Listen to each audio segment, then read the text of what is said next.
think it's fair to our participants.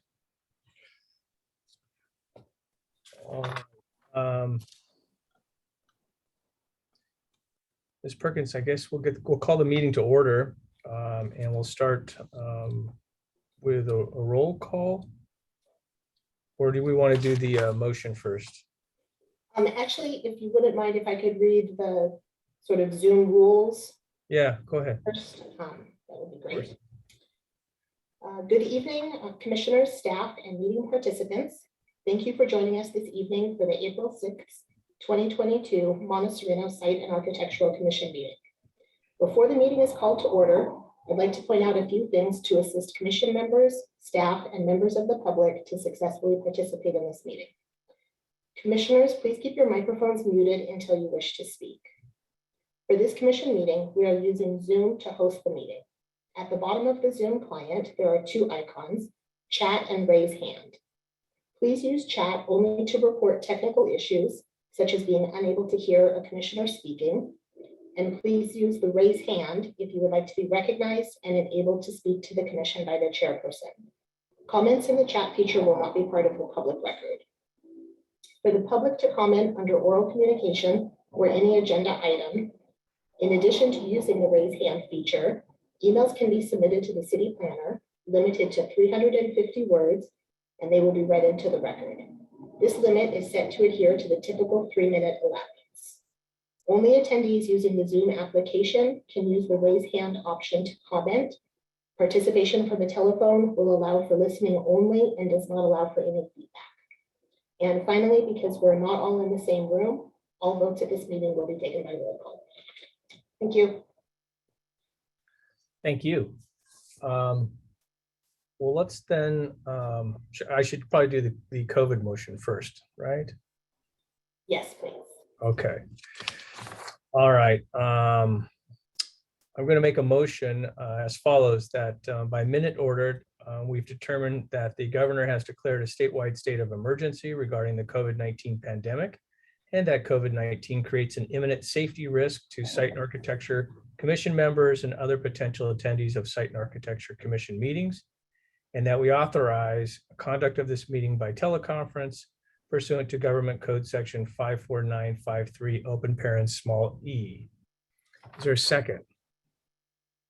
I can second the motion. Thank you, Allison.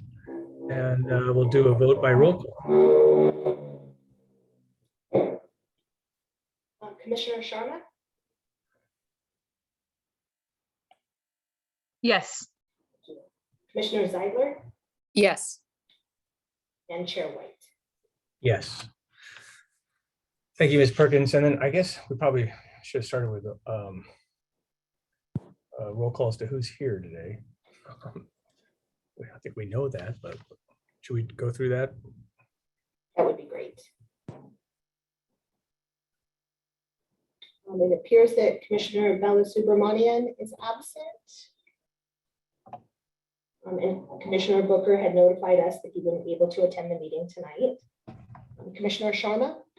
Yes. Commissioner Zeidler? Yes. Here. Chair White? Here. Thank you very much. All right, now we can actually get to some of the stuff on the agenda. So the very first thing we do at these Site and Architecture Commission meetings, if you haven't been before, is to give people an opportunity to what we call orders of the day, which is an opportunity for people to communicate on subjects that are not agendized tonight. So most of you are here on something that we've been planning to discuss this evening, but if you're present and just want to inform the Site and Architecture Commission about some community issue that you think it's important for this commission to understand, this is your opportunity to do so, and you do so by utilizing the raise hand feature. So I will look for a hand to be raised. And as is almost virtually always the case, there's never a hand, so we'll skip right through that process. And then I see on here another order of the day, but is that's consistent with the motion we just made? Is that right, Diana? The future teleconferencing of site and architectural meetings? Yes. Okay, very good. Do we have any oral or written communications that we need to consider independent of what's been shared with us? I do not have anything. All written communications that we've received were emailed to the commission as well as posted on the agenda. And commissioners, you received those in relationship to, I think, the Bruce Avenue application. Nodding heads, yes. Yes. Okay, great. Thank you. All right. And Allison, you and I have had an opportunity, hopefully, to review the minutes from the last meeting. And I know that we spent some time in them too, notwithstanding her absence. I'm going to move that we adopt those minutes. Is there a second? That'll be me. Okay. Can you do a roll call vote for us, please, Ms. Perkins? Yes, Commissioner Zeidler, Yes. Chair White, Yes, and then Commissioner Sharma was abstaining from the vote. correct. And let's just condition that motion on, of course, approval by City Council of the propriety of us doing that in the manner we have with only 2 commissioners capable of voting in light of some of the absences tonight. All right. And that puts us into the public hearings. And if you could introduce the first of our 3 items tonight, Ms. Perkins, I'd be very appreciative of that. Yes, thank you.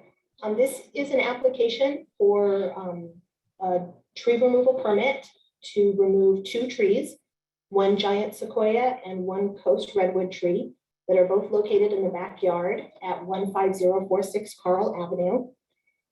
And as noted in the arborist report, both trees do have signs of drought stress, some dead tissue, and have declined since the construction of an accessory dwelling unit has occurred fairly close to the 2 trees. Staff does recommend approval of the removal of both of these trees, along with the condition that 2 replacement trees be planted and that the trees be a native species, as well as a minimum of 24-inch box in size. And this concludes the staff report, and I'd be happy to answer any questions.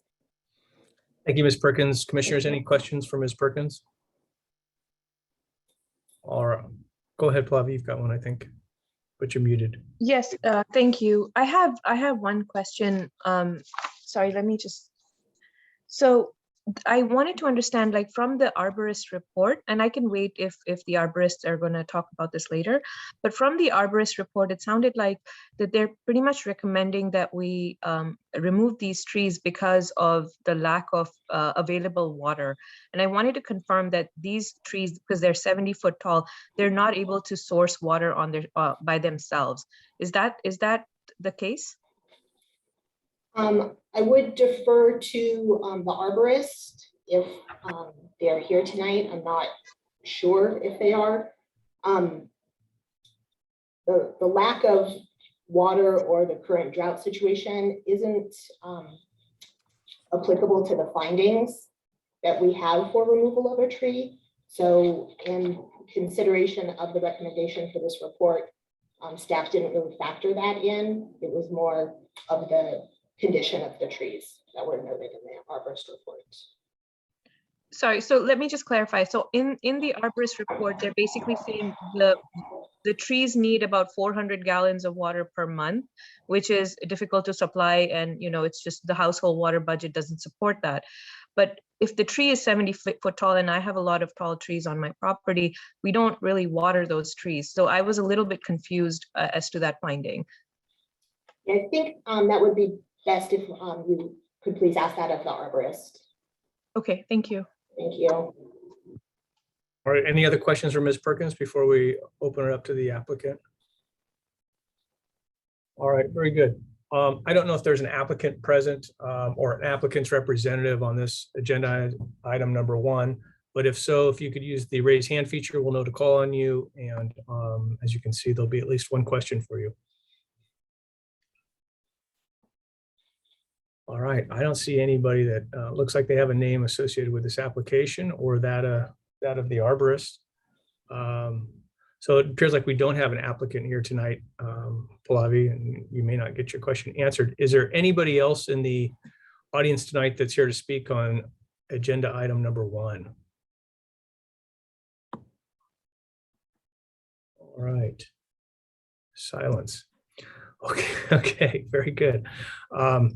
So we're going to close the public comment period in relationship to agenda item number 1, and that will give us an opportunity to discuss some of your concerns, Pallavi, in addition to others in relation to this item. What are you guys thinking?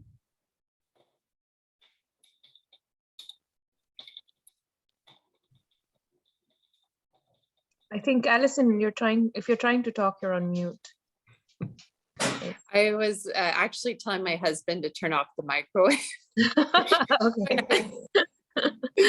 I'm Important almost stuff. done with this remote meeting business. I can go first or you can go first, either one. I'll go first. Saying that the reason is not having sufficient irrigation for a tree that mature, that is not enough in and of itself, because that would be true of basically all of our redwoods. I do understand the concern about roots being severed and damaged in the construction of the ADU. We on our property, before we moved in, there was a redwood that fell because the roots had been compromised. So it can happen. I think the Sequoia, they say there's dead tissue and such. That one's more easy for me to justify. The redwood's a little more difficult, but I think what we're going to find when we prioritize the ADUs, we will lose some mature trees, because you just can't have a building just a couple feet from a mature redwood and have it work long-term. So those are my thoughts. I slightly lean toward approving it, even though I'm sad to see the redwood in particular go.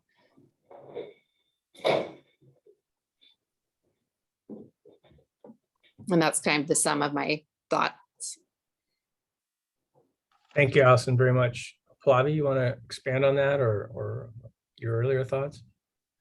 I think that I actually concur with what Commissioner Seidler was saying. Again, with the construction of the ADU, it's understandable that they will have damage to the roots, and the trees are very close to the proximity. It's just that when I read the report, I think one of the, like even in the concluding remarks, the key thing that they pointed out was lack of water, which confused me. So I'm with Commissioner Seidler, right, in the light of the fact that this is going to be very close to the ADUs.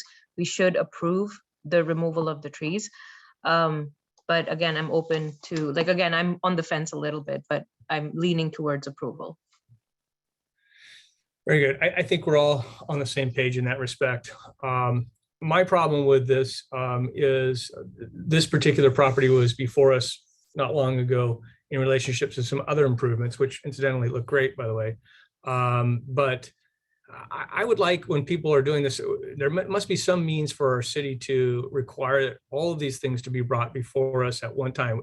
The ADU may not be something that we can consider, but I'm seeing a pattern of applicants submitting for one particular request, and then we hear from them 6 to 9 months later with another request. And they knew that request was going to be made or had to be made when they made the original request. And we should have all of that before us at one time, in fairness to everybody in our community, so that we're not piecemealing these things and can consider the sum of the parts as opposed to individual aspects of the application. With that said, I'm going to make a motion to go ahead and adopt the memorandum of decision for tree removal permit application number 2022-304 with the conditions reflected therein to replace with 2 24-inch boxes. Is there a second? I'll second that. All right, Ms. Perkins, if you could do a roll call vote for us, I'd be very appreciative. Thank you. Commissioner Sharma, Yes. Commissioner Seidler, Yes. Chair White. Yes.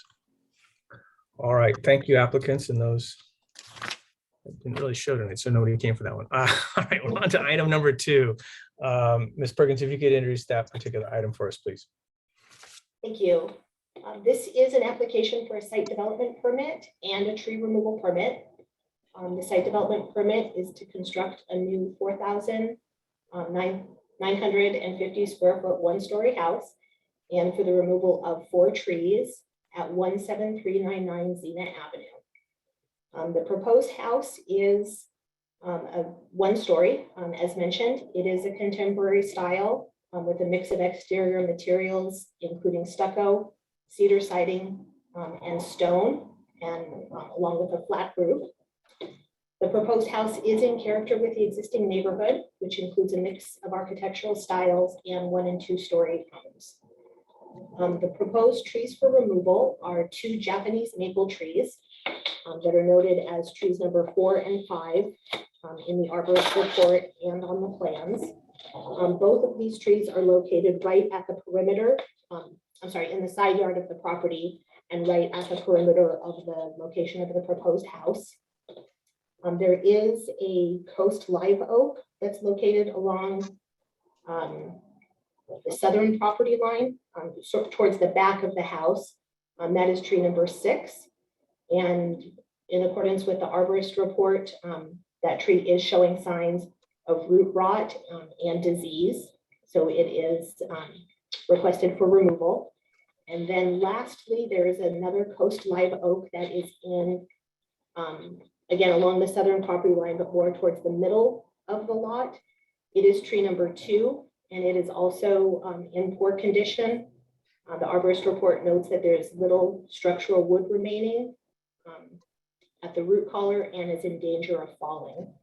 I would like to point out that this is tree number 2, as referenced in the arborist report. This plans provided on the demolition site plan on sheet A2 and the proposed site plan on sheet A3. In the legend, they note that tree number 2 is proposed for removal, but accidentally the tree next to it, number 3, has the X through it. So the tree number 3 is proposed to remain, and the tree number 2 is proposed for removal. So staff does recommend approval of both the site development permit and the tree removal permits. With the proposed landscape plan that was provided, that includes a total of 5 replacement trees to be planted on the site. And that concludes the staff report, and I'd be happy to answer any questions. Thank you very much. Anyone have questions for Ms. Perkins? Just a quick note, like the arborist reports calls this out as Zena Way, where the address is Zena Avenue. I'm assuming that's just a typo. Correct. Yeah, I live on Palos Verdes Way, I think, if you look at the street sign. Anyway, we're gonna go ahead. Any more questions for Ms. Perkins? All right, seeing none, let's go ahead and open this up. We'll first give the applicant an opportunity to speak, and I see Gary's hand raised, and we'll give him an opportunity to speak first. Good evening, everybody, and thank you, Diana, for that introduction. I'm Gary Colsat, the architect of the project, and along with my team, we put together this house for your consideration. It is located towards the end of Zena, which is a pretty quiet end of the street. But nevertheless, it's always important to respect your neighbors. And we have tried to situate the house in a similar situation that it is now, although we changed the garage location and stuff. But there's a beautiful site. The back yard obviously opens up to the golf course, and it's actually adjacent to the owner's main property. And it's kind of like an estate with no fence along the property line between the two properties. So this is a second home for him. The architectural theme was we kicked around a few different styles, and we didn't want to match the existing house at all on purpose. And so the other style that came up was something that reminiscent of a mid-century modern or Eichler's, or really low slung, more modern type of a home that kind of gives you that Palm Springs feel being on the golf course. And so we ran with that. We have a really nice sprawling, but it's compact, but it actually is very roomy and spacious. A one-story home the main focus is on the backyard. With that access to the golf course, the views are incredible. And so we've really focused on the entertainment aspect of the home, with the great room flowing out into this covered patio veranda. And as we have talked to the neighbors, none of the neighbors have objected. Everybody's been supportive, and even the people on the course have given us a lot of thumbs up. And so we're happy about that. And I do want to say about the trees, we had initially, the idea was to save all the oak trees along that southern, the side property line. But when our arborist came out, he noted that 2 of them were in really bad shape and recommended removal. We certainly don't want to come back to you in 6 months and say, hey, construction's ruining these trees. We are keeping an eye on number 3, because that one actually needs a little bit of love. And so we are having some work done on that tree. What do I want to say? Just to wrap it up, we think that this is just a beautiful addition to the neighborhood, and hope you agree.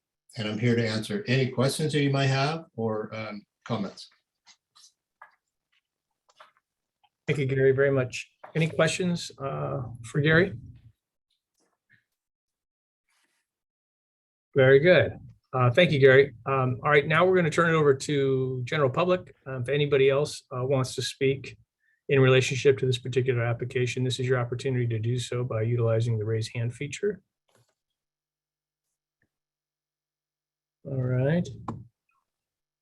Seeing none, we'll close the public comment, circle back to my commissioners. I guess I'll start. I like this application. I think it looks good. I don't want to be in that pool when I'm on the tee box at 14 on the Rinconada, but other than that, I think it's a pretty good project. Anybody else have any thoughts?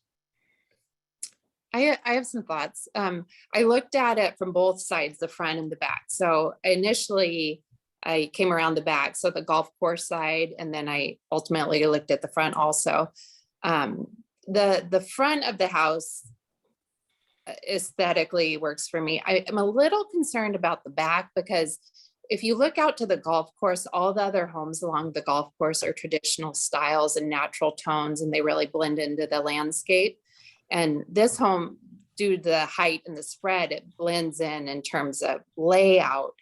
But I'm a little concerned about the white wall, it's kind of an L-shaped wall, being really kind of an eye catcher, and standing out amongst the terrain. The other homes on Zena Way and along the perimeter of the golf course are all traditional. So, that doesn't mean it has to stay traditional, and it's fine to have a more modern home, but I just feel like that L-shaped wall is really a departure.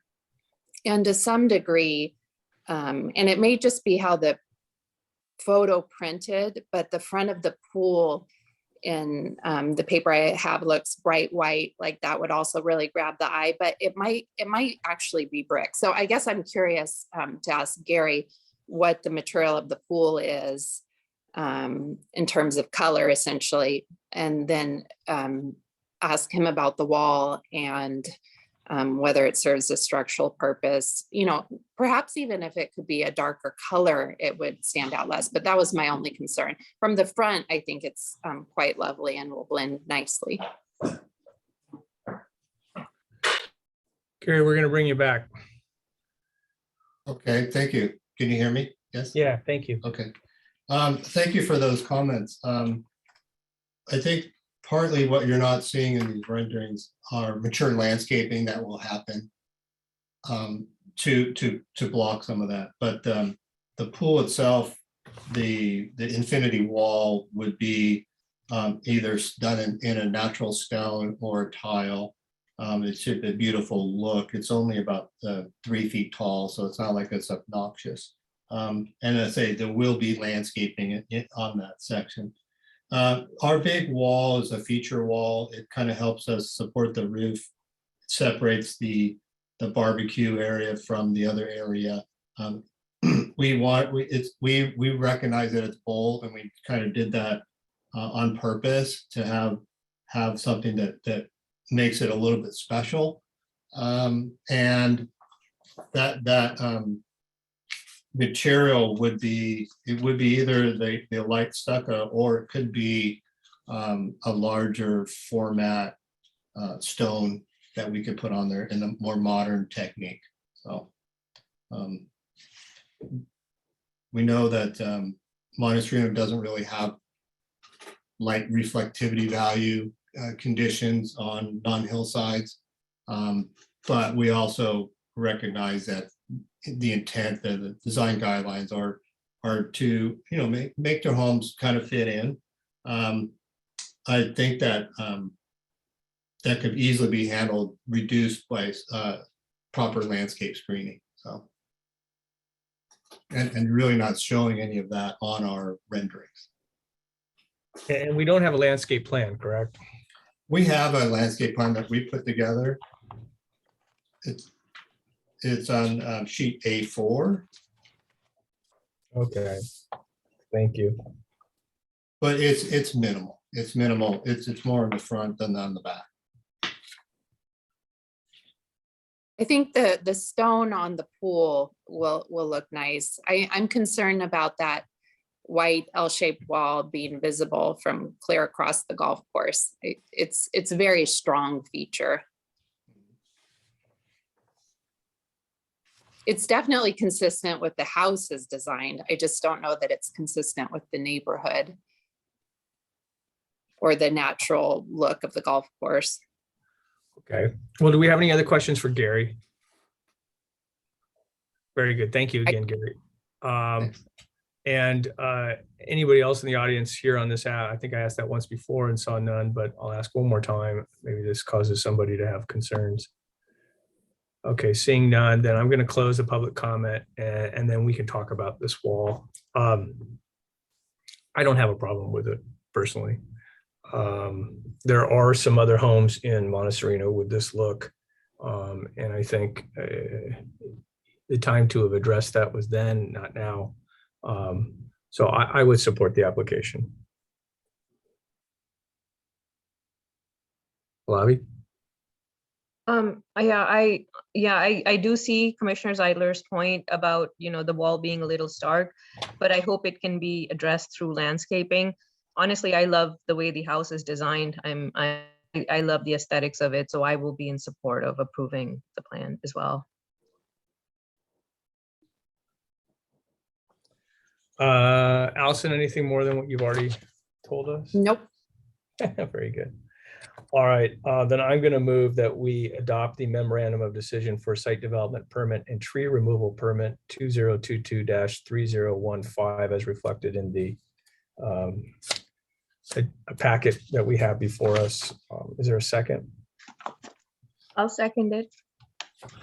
All right, if Ms. Perkins, you'll do a roll call vote, we'll move on. Commissioner Sharma, Yes. Commissioner Zeidler, I'll defer to the majority and say yes. and Chair White. Yes. All right.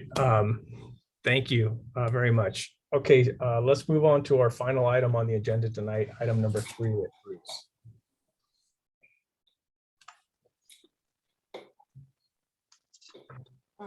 This is also a site development permit application and a tree removal permit application. This is for a new house that is 3,000 square feet and 2 stories in height. The project does include a 645 square foot basement and removal of 2 trees, 1 Japanese maple and 1 redwood tree. And the project is located at 17690 Bruce Avenue. The proposed new house, as mentioned, is 2 stories. It is a modern farmhouse style with board and batten siding and a composition shingle roof. The trees proposed for removal include 1 Japanese maple tree that's noted as tree number 4 in the arborist report and on the plans, and it is located in the front yard, and it is within the footprint of the proposed house. The second tree requested for removal is a redwood tree that is noted as tree number 6 in the arborist report, and it is on the west side property, the west side of the lot, which is the side yard, and its current location is kind of a relatively narrow side yard next to the house. The proposed house is in the same, pretty much the same location relative to this tree, and the tree has outgrown this planted location, as well as it would likely be difficult to maintain the tree during construction. So that tree is requested for removal. The plans do include a total of 4 replacement trees proposed, and those are shown on sheet A2. And staff recommends approval of this project with the conditions noted in the memorandum of decision. And that concludes the staff report, and I'm happy to answer any questions. Great, thank you, Ms. Perkins. Commissioners, any questions for Ms. Perkins? All right, seeing none, we'll start with the public comment portion of our meeting in relationship to item 3. And we ordinarily hear from the applicant first. So that's going to be you again, Gary. Great. Yeah, I guess it's the Gary Colsett show tonight. I like it. Freaking flyer. So again, thank you, Diana, for this presentation introduction. As she noted, this is a modern farmhouse, a 2-story home, which really kind of blends in with the neighborhood. There is a slight mix of homes on the street, which is very interesting and lively. And I think this will be a really nice addition to that street. Excuse me. We, in trying to figure out, tearing this old house is kind of a worthless house. It's nothing there to save or reuse. And it did happen to have a driveway that went on down on the left-hand side to a really unusable garage area. And we felt that that was kind of had outlived its life, and we wanted to do more of a traditional garage up front, which really fits in a lot of the pattern of the street has that. So in doing that, we placed the garage on the right-hand side, which puts it on grade, makes it much more straightforward to build the driveway and the garage on a concrete slab.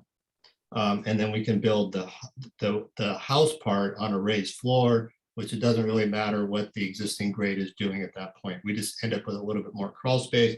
And actually, in this case, we're actually taking advantage of that excavated area to put in a small basement. The second floor is stepped in on all sides to conform with the daylight planes.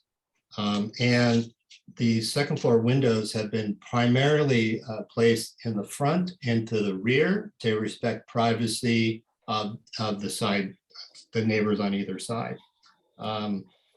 We have a lower floor because of the terrain. We have our main floor that flows out onto a large terrace for outdoor entertaining. And underneath that terrace is an attached ADU with its own entrance, and it's fully separated from the lower floor in the basement. I wanted to say that there is that one tree, that redwood tree is just right up next to the house, and I'm surprised it hasn't tipped the house over or lifted it up more than it already has.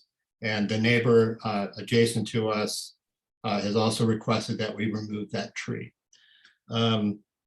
We have 4 trees proposed as a replacement for that tree, as well as the Japanese maple in the front. And we do have some privacy screening on either side, which is evergreen trees with the pittosporums, or something, it's podocarpus. Now, to the elephant in the room, we have the next door neighbor has written you some letters, and she had actually, her and her husband had contacted the planning department about their concerns about us cutting off their access to our property where their driveway kind of adjacent to our driveway. And we have a brick bermed hump there that they use every day for their driving and their parking and their exiting of their cars. So we had originally put a planter there and a 3-foot tall fence, which is all compliant with the city codes. And went out there and met with them and listened to their concerns. And we're very sympathetic to their situation. Their house is about 8 feet away from the property line, built in the 40s, before the city was incorporated, and so on. But we had made a concession to them at that time to remove our planter, remove the fence, and create a gravel pathway that the person who would rent the ADU could use as a pathway to get down, following some steps. We moved the steps over away from the property line, and that gravel pathway extends the majority of their driveway until we hit our steps. So if you look at our site plan on A2, you can see where we call for a decomposed granite pathway that leads to a set of stairs that leads to a gate, and then a walkway, more stairs that go around to the ADU in the back. Again, we're very sympathetic to their situation. We see that if there's a pinch point there, but there's not much we can do other than, I think what we have already done is we've given them a little gravel pathway that they can actually park their cars and get out.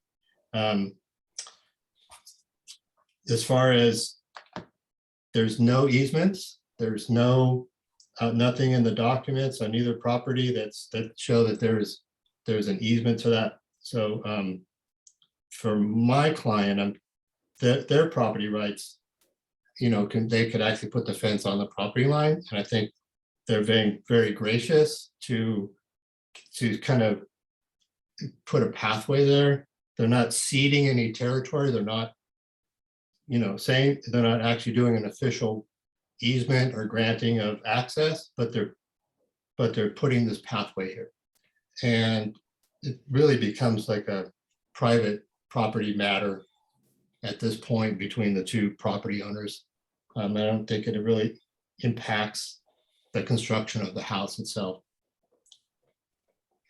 But I'm curious to hear what you guys think about that. All right, thank you, Gary, very much.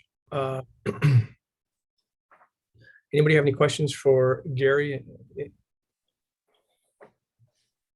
Besides A2, are there any other illustrations of the pathway? Anything else that can help us visually? By chance? If you look at our cover sheet, where you see our rendering,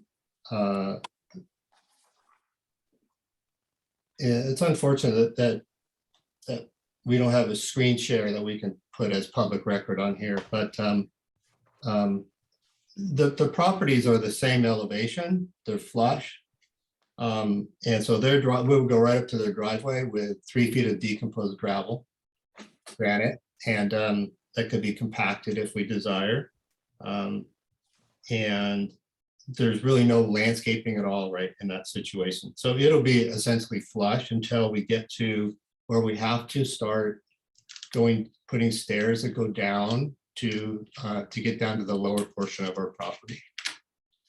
And if you notice on where their gate is, it's at where their house stops. We show their house location on our survey, on our site plans. And while we don't show the gate itself, it's right where their house, the side of their house takes a jog. They have a gate there. And so that's actually narrower because of the fence posts and the gate posts and all that stuff. The gate's probably 7 feet wide. So they already have to navigate if they decide to drive up and down there. I'm not sure how often they actually drive down there. For the most part, what they told us is that they parked their 2 cars in that little side yard. They have their charging station right there for their electric cars. And that's where they parked both of their cars. So they pretty much park almost, they never really drive down to the driveway. I'm not saying that this would hinder or help them in any way. We're basically just going to our property line. We're not putting anything physical on that. And except for a planter that's maybe 6 inches high. So we have a planter that's about 12 feet long. You can see it on our site plan that separates our staircase. And at some point where it lines up with the house to where our porch is open, but where our study sticks out, but that first room in the front of the house, that's where we have a set of stairs and a planter. So we have to start establishing some separation and some privacy between the 2 properties.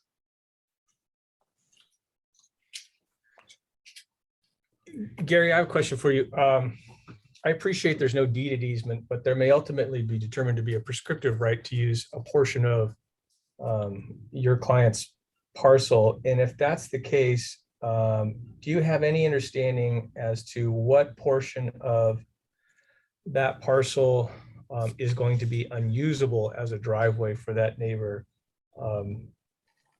by virtue of these improvements you're proposing? Yeah, the prescriptive rights thing, as I understand it, has to be decided by a judge. I'm not asking for that tonight. I'm asking if the proposed improvements that are reflected on the plan submitted are constructed as proposed, will there be an impediment to their use of the driveway that currently exists? Gotcha, right.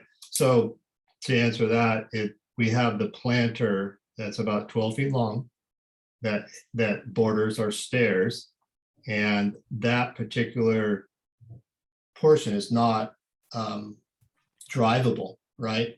Okay. So yeah, so that's the one section. If you look at the demo plan, existing plan, there, if you guys on the same page on A2, that's the site on the left. You can see this 3 foot wide dashed area that is all brick. And then there's a rounded planter at pretty much where their gate is, right where their house jogs to the left. And so if that portion is from there on out, that's all we have. So we actually extended a planter for the length of the width of that room was about 12 feet or 14 feet. It's 15 feet if we want to be precise. So in other words, 15 feet from the front property line to the planter that's going to be proposed at the staircase. It'd be 15 feet of planter, yeah, at the very end, at the very back part of it. Yeah. Okay, so from the front of the house, in other words, to the proposed planter as depicted on A2, there's going to be 15 feet of potential usable space for that neighbor should a prescriptive right be established. So basically the where the brick. Allison, can I get in? I want to make sure that's accurate. Is that Oh. right, Gary? How about let me describe how I see it, and then, so our front setback is 25 feet plus what we have we have to our porch is 27 feet 6 inches, and we have an 8-foot deep porch. So we're Okay. talking about 35 35. plus, okay. 35 feet of usable space, and then we have a planter that's 15 feet long. Okay, So that's we're helpful. Thank you. removing that, we're removing 15 feet of that brick and putting a planter in that last 15 feet. Gotcha. Thank you very much. Sorry, Allison, I interrupted you. Well, I interrupted you first, so I apologize, but that was my question. Basically, that brick berm, how much of that will be then decomposed granite and how much will be, a planter or something impassable? And you said the last 15 feet of the current brick berm will be planter. So I just got a text note from my project architect on this, and she said it's 10 feet. We're actually extending the planter 10 feet from where the existing planter is. So even though it's going to be 15 feet long, we're only changing it by 10 feet.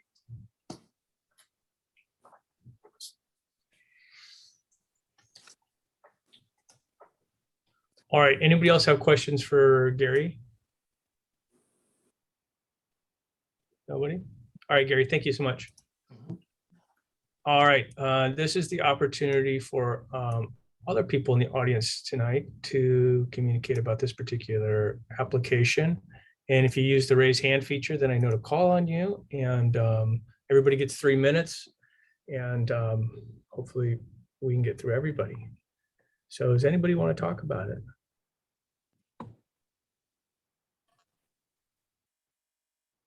I'm not seeing any hands raised. Okay, now I do. All right, Lisa, we're gonna mute your mic. You're gonna have an opportunity. Now, We so can hear you. hi, Yes. so I'm the next door neighbor, and yeah, this is a concern for us. I mean, it leaves us with a driveway that we can't use. Maybe this was functional for in the 40s, but it doesn't even fit the car. I mean, we have used this 3 feet extra zone as a place when we park the cars to get in and out the cars and we have 2 garages in the back of our property that we need to have access to. And basically, and was this 3 feet divider. First of all, I thought it belonged to our property because it's the same bricks on our driveway. And I assume they have done a survey, and yeah, this leaves us with a barely 8 feet driveway and parking space, and an extended planter. I mean, that's a tripping hazard. I mean, yeah, the only 2 options that we can come up with regarding this, that is that we can buy this 3 feet brick divider so we can get a functional driveway and parking space, and to get access to our 2 garages in the back of our property, or yeah, to try to get a prescriptive easement of this 3 feet brick divider, because we need it to have a functional driveway and parking space, which it has been used for decades, yes, for many years. Let me ask you a question. Have you any suggestions for resolution of this issue that have not been communicated to the applicant and rejected in one way or another? Well, that's the 2 options that we can come up with in this situation. I mean, we are not in the situation. This is a adobe brick house with thick walls from 1946.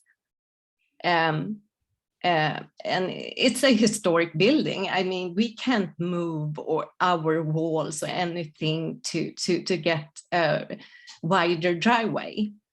And we need this. It has been a 3 feet brick divider between these driveways. And it's been like that for many, many, many years.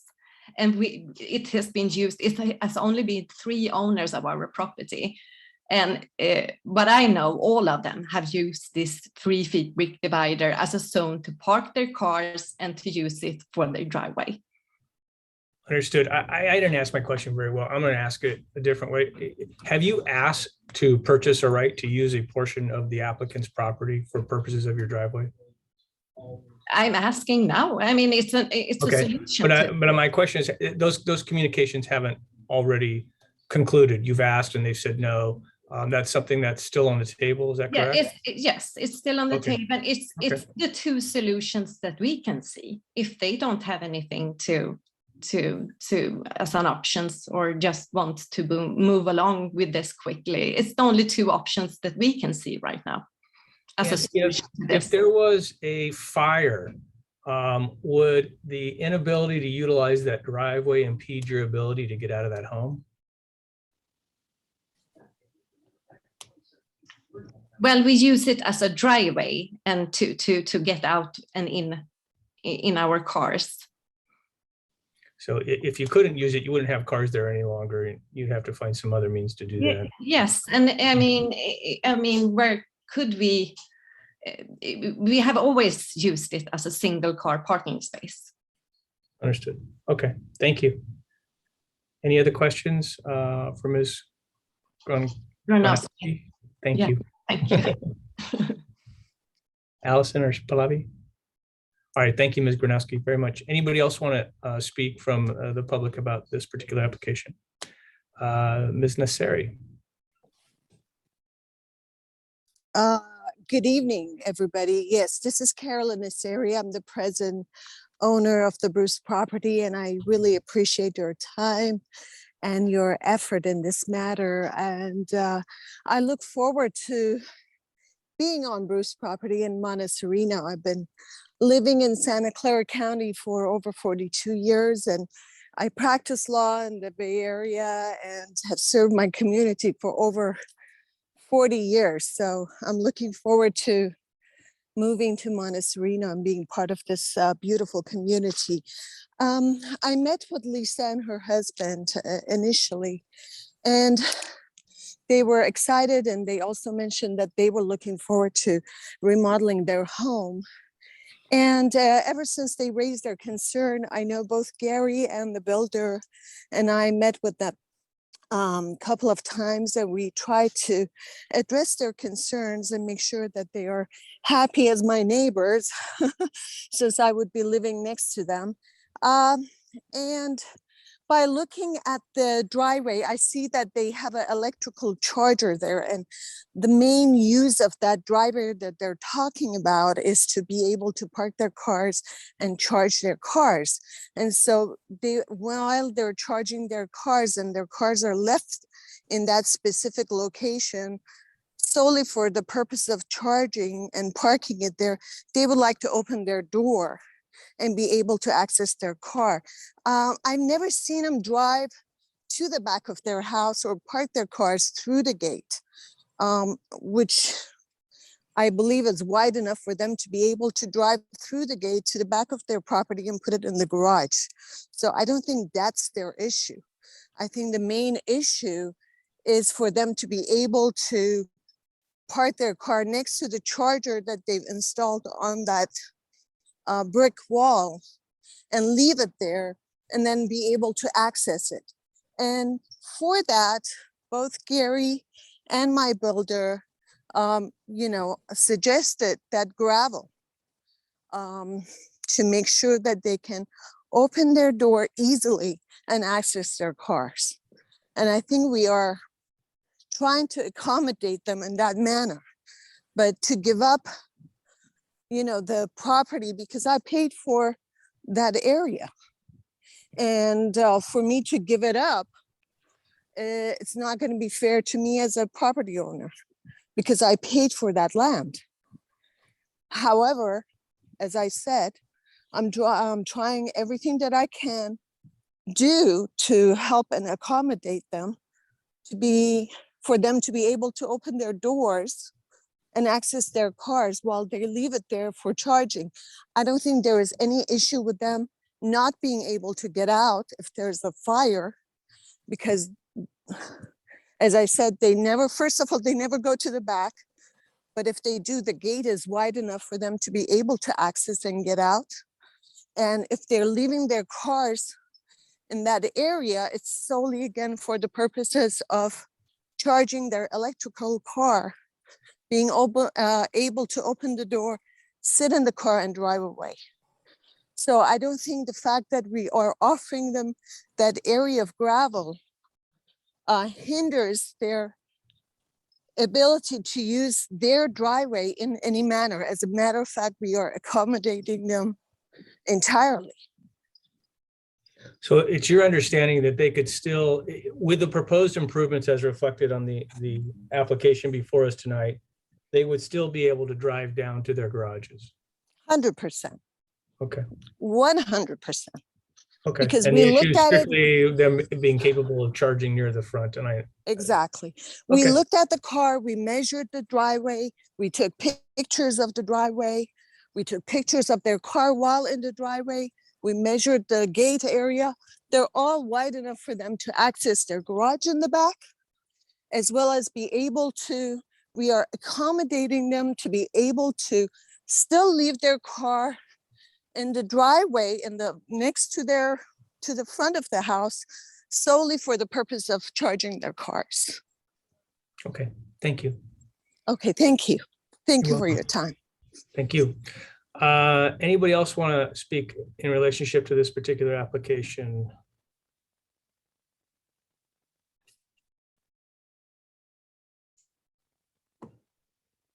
All right.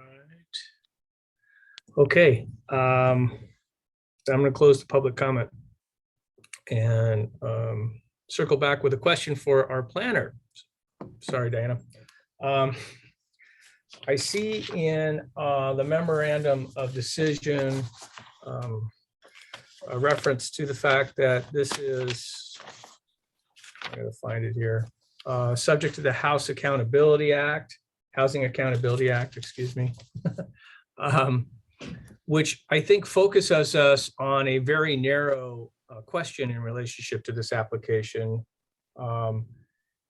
which I understand to be that unless that we can find that there is a specific adverse impact upon the public health or safety, which further requires determining that there is a significant, quantifiable, direct, and unavoidable impact based on objective, identified, written public health or safety standards, policies, or conditions as they existed on the date the application was deemed complete, we cannot deny this application. Is that accurate? That is correct. Because this application includes an accessory dwelling unit, although that's not subject to the discretionary review of your decision tonight, it does constitute a second unit under the Housing Accountability Act. So the main house and the ADU create 2 units, which subject the project to the Housing Accountability Act, as you described. And therefore, we can only deny this application if we make the findings reflected in your memorandum of this, your staff report, I should say, which is page 72 of our packet. Is that right? That is correct, yes. Okay, thank you. That's helpful. All right, Allison and Blavi, are you aware of any specific adverse impact upon public health or safety in relationship to this application? Nothing. not- that- Oh, go ahead. No, go ahead.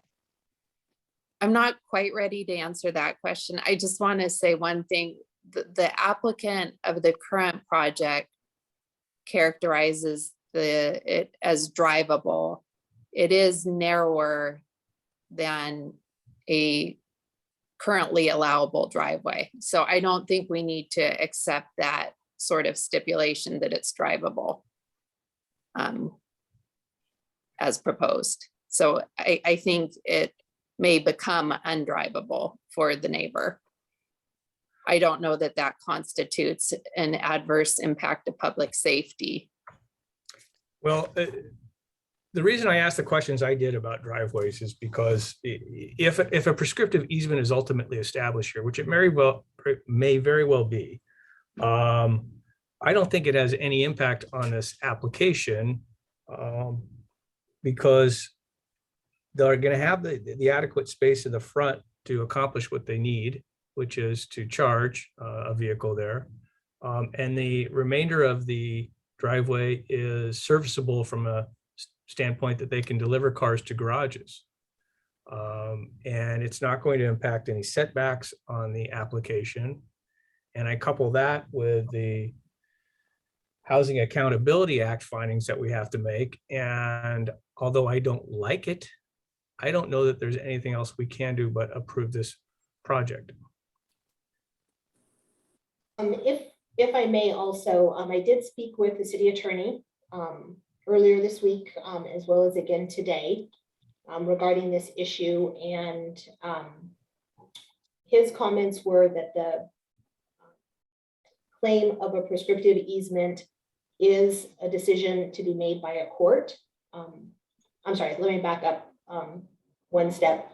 We did, the city engineer did research the city's records for the parcel map of this subdivision, and there is no recorded easements, as the applicant had mentioned, that we found in our records search. So according to the city attorney, any claim of a prescriptive easement is something that will be determined by a court and is not related to the application before you tonight. He did also note that if this application were approved, that does not eliminate the neighboring property owner's right to bring a case in court of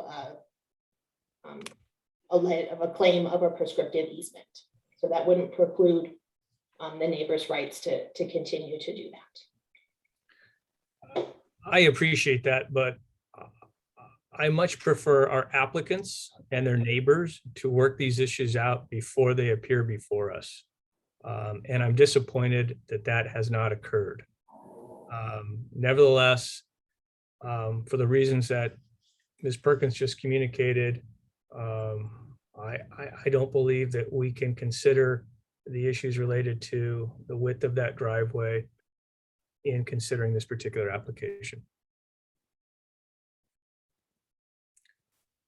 And so regrettably, I move to approve this application based on the memorandum of decision reflected in our packet. I'm sorry, I don't have the number in front of me.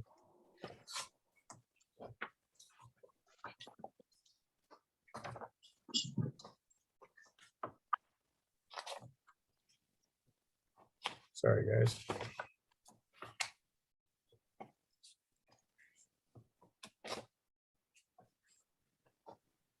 While you're doing that, Chair White, I want to again make sure, can I ask a clarification question? So I know you asked a question about fire hazard with regards to driving on that driveway.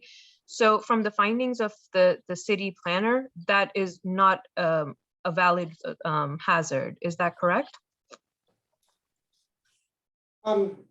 Correct. Generally, well, not generally, the building code does require every house to have one main exit, and that would generally be, or that is required to be a door that provides a 32-inch clearance. So it's typically the front door. Okay, thank you very much. Okay, so I don't have a memorandum of decision in my paper packet, but I do here online. That's what I've been looking at. Okay, so let me start over. I'm going to move to approve this application based on the memorandum of decision for site development permit and tree removal permit 2022-3017. Is there a second? I'll second it. All right, Ms. Perkins, will you do a roll call vote for us, please? Yes, Commissioner Sharma, Yes. Commissioner Zeidler, Yes. Chair White. Regrettably, yes. And people, please work this out. it's absurd to go to court over a prescriptive. You're not going to have an answer in a year and a half at best. All right. With that, we are going to, do we have any other business tonight, Ms. Perkins? There are not any other public hearing items, but I did want to update the commission on two things quickly. One is the monthly update on SB9 projects. Yeah. And we still have received no applications. Okay. We did receive a letter. Several residents have consulted with an attorney, and we did receive a letter last week raising some concerns about our SB9 ordinance. Of course, that was reviewed by the city attorney. And I will inform the commission of the date of a confirmation of the date, but in an upcoming council meeting, we will be bringing an item to the council to ask them to, if they would like to further look into any adjustments to our SB9 ordinance. So I will keep the commission up to date on that. And then lastly, I did also want to mention that the city council last month decided to continue remote meetings through June. And then presumably as that date gets a little bit closer, depending on what conditions are, that may change, or we may be going back to live meetings after that. Again, I will also keep you updated on that. And that was all I had. Okay, great. Thank you for giving us that SB9 report. Yeah, and if city council recommends modifications for us to consider, we happily entertain those. That was a hard task from the beginning. And I'm happy that we might be back together, but I'm also conscientious about folks that can't get vaccinated that live in certain people's households. So My household's all vaccinated is it now. bad now? Okay, sorry. So- Didn't want to out you. I got my second booster today, so tomorrow ought to be fun. All right, guys, let's adjourn. Thank everybody for your time tonight, and thanks everybody who attended, and Ms. Perkins and Madam Clerk. Thank you guys, Michelle. Thank you so much. You're welcome. Have a good evening. Good night, Have a guys. good